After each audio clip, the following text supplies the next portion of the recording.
Assalamualaikum warahmatullahi wabarakatuh. Salam sehat, semangat, dan sukses. Jumpa lagi dengan Ibu Esti Nawang Mawarti di kelas 12 Matematika Wajib. Kita masih akan melanjutkan statistika bagian yang keempat. Anak-anak, kita dihadapkan pada permasalahan sebagai berikut. Masih pada hasil PHP Mapel Matematika Wajib, terlihat pada tabel ini ya. Kemudian di sini diketahui bahwa 75% peserta didik dinyatakan mencapai KKM. Pertanyaannya adalah berapa nilai tertinggi peserta didik yang tidak mencapai KKM?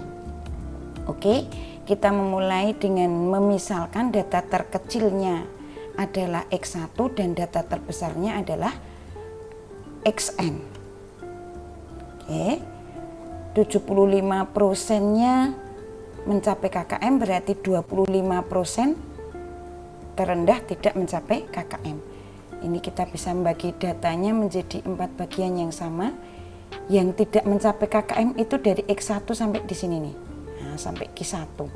Kemudian ini ke sana sampai dengan XN itu yang mencapai KKM. Nah, berarti untuk menentukan nilai tertinggi peserta didik yang tidak mencapai KKM itu sama artinya menentukan ini ya anak-anak. Nah, Q1 namanya. Nanti kita akan belajar Q1, Q2 maupun Q3. Ini bagian pada statistik deskriptif, yaitu pada ukuran letak. Oke, kita pelajari berikut. Nah, ukuran letak itu akan pelajari tentang kuartil, di mana kuartil akan membagi data menjadi 4 bagian yang sama. Ada Q1, Q2 maupun Q3. Q1 adalah kuartil bawah, Q2 itu kuartil tengah atau median, ini sudah kita pelajari, dan Q3 adalah kuartil atas. Nah, untuk belajar kuartil bawah dan kuartil atas kita perlu mengingat median. Pada waktu kita belajar mediannya data kelompok, median adalah tepi bawah kelas median ditambah setengah N dikurangi frekuensi kumulatif sebelum kelas median dibagi frekuensi pada kelas median kali panjang kelas. Itu berarti nanti kalau kita belajar tentang Q1 data kelompok, kita tinggal menggantikan ini. Q1 sama dengan tepi bawah kelas Q1 ditambah 1/4 N dikurangi frekuensi kumulatif sebelum kelas Q1 dibagi frekuensi pada kelas Q1 kali panjang kelas. Kalau Q3 bagaimana? Berarti Q3 sama dengan tepi bawah kelas Q3 ditambah 3/4 N dikurangi frekuensi kumulatif sebelum kelas Q3 dibagi frekuensi pada kelas Q3 kali panjang kelas. Oke ya, kita akan mengupas tadi persoalan pertama tadi, menentukan nilai tertinggi dari peserta didik yang tidak mencapai KKM. Tadi sudah dijelaskan bahwa itu sama artinya menghitung Q1. Oke. Yang harus kita ingat adalah rumus Q1 dulu. Oke.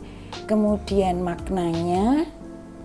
Oke ya, kita butuh frekuensi kumulatif kurang dari sama dengan, kita tentukan. Oke, 1/4 N dengan tujuan untuk menentukan kelasnya di mana ya. Oh, 25 berarti kelasnya ada di 63 sampai 71. 63 sampai 71 berarti tepi bawahnya 62,5. Frekuensi kumulatif sebelum kelas Q1-nya 21, frekuensi pada kelas Q1 20, panjang kelasnya adalah 9. Nilai-nilai ini kita substitusikan ke rumus Q1. Kita dapatkan Q1 sama dengan 62,5 ditambah 25 dikurangi 21 dibagi 20 kali panjang kelas.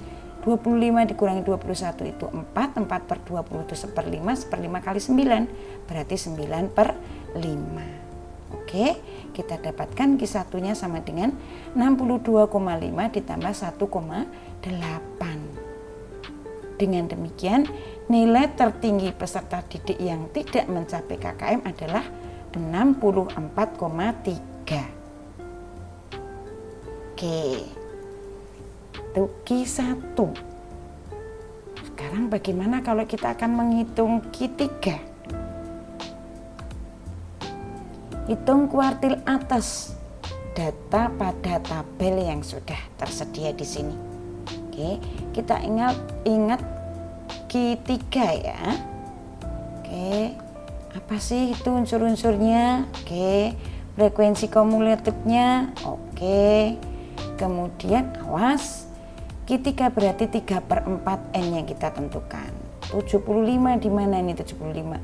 Ini baru 74 berarti di sana. Oke, kelasnya adalah 81 sampai 89. Berarti tepi bawahnya adalah 80,5.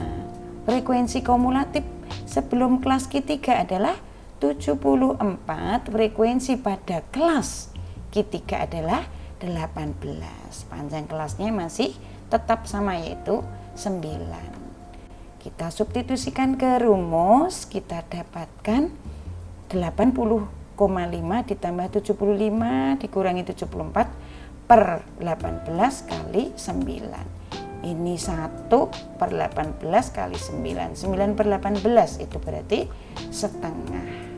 Kita dapatkan Q3 sama dengan 80,5 plus setengah, atau kita dapatkan 81. Dengan demikian kuartil atasnya adalah 81. Ini pada data kelompok. Bagaimana kalau data tunggal, Bu? Yuk kita pelajari bersama data tunggal.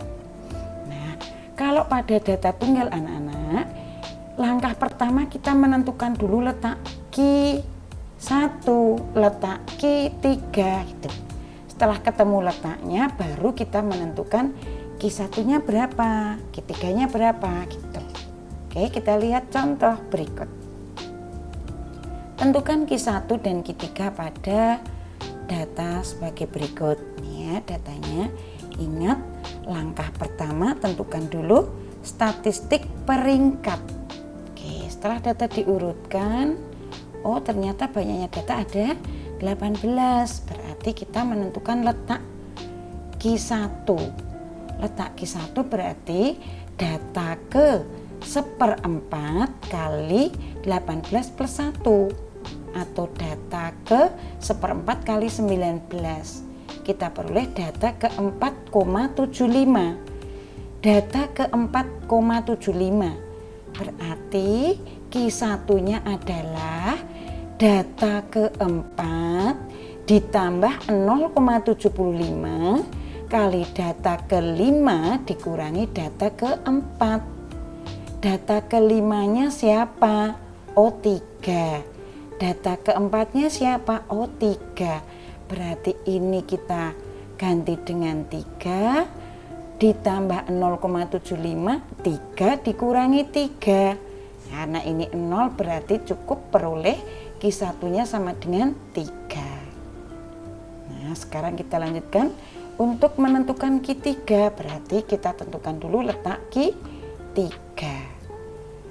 Letak Q3 adalah data ke 3/4 kali 19, atau data ke 14,25. Berarti Q3-nya adalah data ke 14 ditambah 0,25 kali data ke 15 dikurangi data ke 14. Data ke 14-nya berapa? 8. Data ke 15-nya 9. Berarti Q3 sama dengan 8 ditambah 0,25 kali 9 dikurangi 8. Ini 1 kali 0,25 tetap 0,25.